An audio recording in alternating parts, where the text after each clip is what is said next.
Over 50, muscle starts to drop. That means the metabolism starts to slow down. So do you just increase protein? How do you get around this?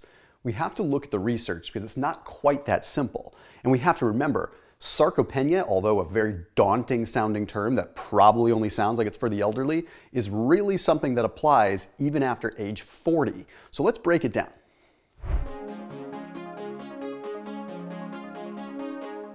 Yes, you break down muscle as you get older. In fact, you lose like 1 to 2% of your muscle mass after the age of 40 per year. Okay, now that can be exacerbated if you're not as active, which we'll talk about in a minute as well.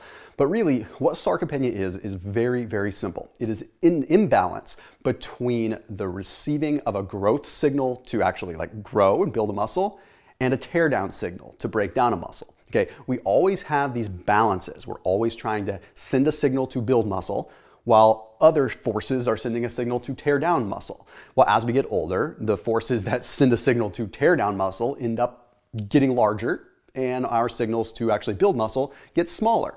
So how do we correct this? Well, let's look at some research.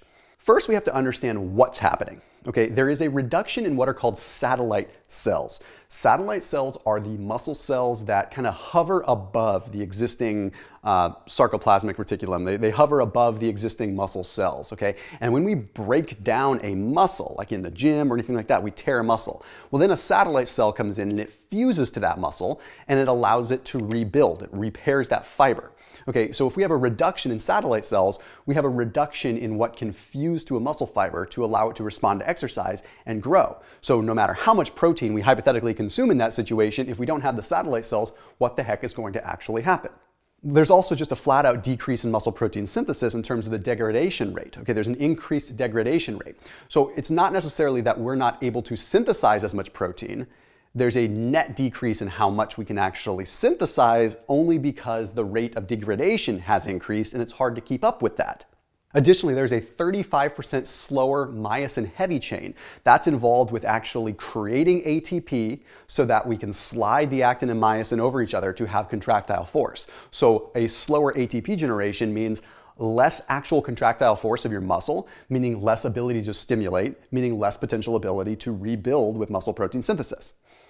So let's get down to what you actually want to hear. How much protein should you really consume? Well, first, there's an interesting study published in the journal PLOS1 that we should probably look at. Okay, it took a look at two separate groups of people. Okay, people that were younger, on average like 22 years old, versus people that were older, like actually in their 70s. And they looked at what is called post-absorptive muscle protein synthesis. Okay, and then they took another group of young people and older people, and they took a look at what's called postprandial muscle protein synthesis.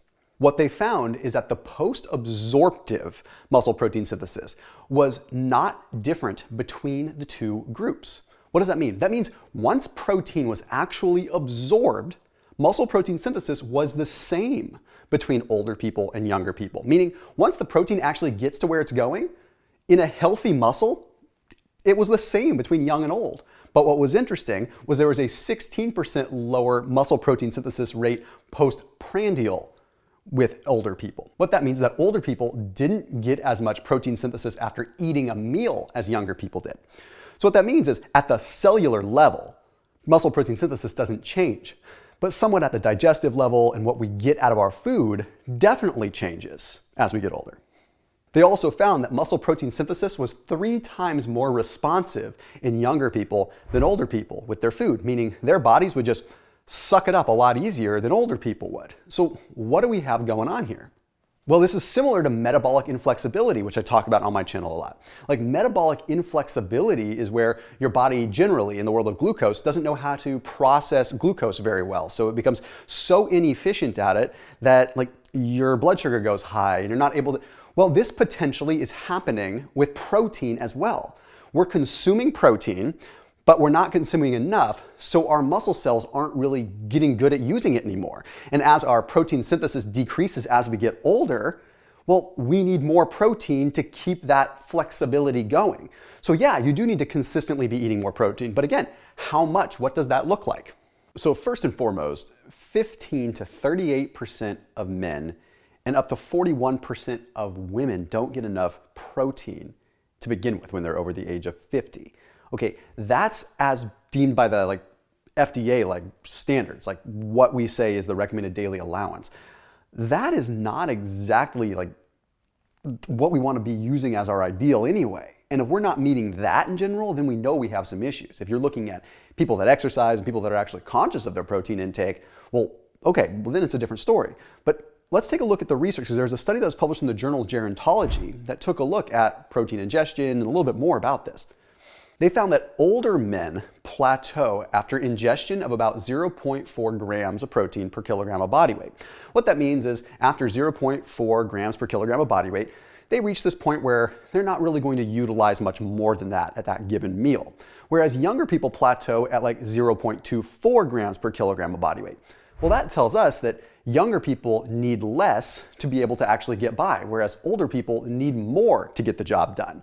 Whereas a lot of times older people end up consuming less protein because maybe it's hard for them to digest or whatever. But the reality is they need more to get themselves to that point because they reach their plateau of what their body can use at like a lot higher than what a younger person would. So it's very important to be consuming protein evenly throughout the day so that your body has the best chance of actually taking it in and utilizing it and doing something with it. If you want to know the protein that I recommend in terms of just like daily life, what you can eat, what you can do, what you can enjoy, I highly recommend ButcherBox. There's a link down below. So grass-fed, grass-finished meat. Okay, you've got delicious beef, you've got tremendous New Yorks, you've got ribeyes, all kinds of stuff so you can get your protein requirements, get that protein in. But they also have poultry, they also have wild-caught salmon, sockeye salmon. They have cod, they have scallops, all kinds of stuff, and it's delivered to your doorstep. They've been a big supporter and a sponsor of this channel for a long time. They're who I use personally. It gets delivered to my doorstep, ends up being much more economical than going to the grocery store. Plus, I know I'm getting very high quality meat. So I put a link down below that is a special link that can get you some specific bundles and get you some really cool access. So use that link down below, and a big thank you to ButcherBox for the continued support. And thanks to you guys for supporting this channel and supporting brands like ButcherBox so we can keep rocking and rolling. So that link is down below. So typically what it would look like is you want to be consuming about 1.6 grams of protein per kilogram of body weight over the course of the day. So that ends up being about 0.8 grams of protein to roughly 1 gram of protein per pound of body weight. That doesn't sound like a whole lot, but when you think about it, for a 200-pound person, that's 200 grams of protein. 200 grams of protein is a sufficient amount of protein. That's a good amount, right? So you think about realistically, you need to be consuming around probably 40 to 45 grams of protein with each meal. If you only eat 3 meals, you're not even getting to that 1 gram of protein per pound of body weight, right? I'm not saying you eat more than 3 meals. I'm saying you need to really be paying attention to how much you get with each individual meal. Newer research has suggested that if you're over the age of 50, that if you consume 40 grams, just hypothetically in this situation, 40 grams of protein with each meal, yielded much more favorable protein synthesis results than eating like 10 grams of protein with one meal, 60 grams with another, 10 with another. Basically, the same amount of protein over the course of the day, but unevenly distributed, ended up resulting in much less protein synthesis throughout the course of the day in older people than it did if you kept it even. So again, it comes back to that metabolic flexibility piece of being able to consistently be feeding your muscles some protein.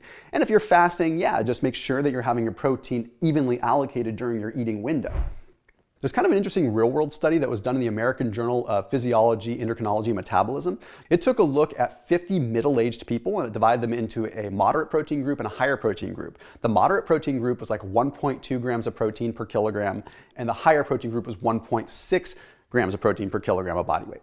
Okay, they found that at the end of 10 weeks, there wasn't a huge difference in terms of muscle mass that was built. However, the group that was in the lower protein group put on 1.2 kilograms, and the group that was in the higher protein category ended up putting on 1.5 kilograms. So they definitely put on more muscle, okay?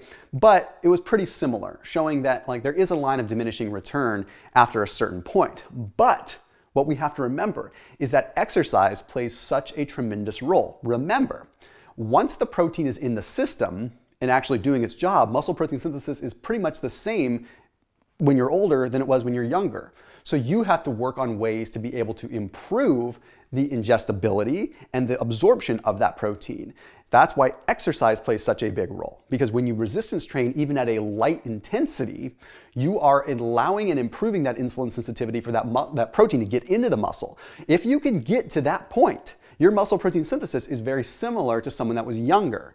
So you have to work consistently hard to make sure that your protein is even throughout the course of the day as much as possible. Again, exceptions if you're fasting, but whenever you are eating, your protein should be pretty even.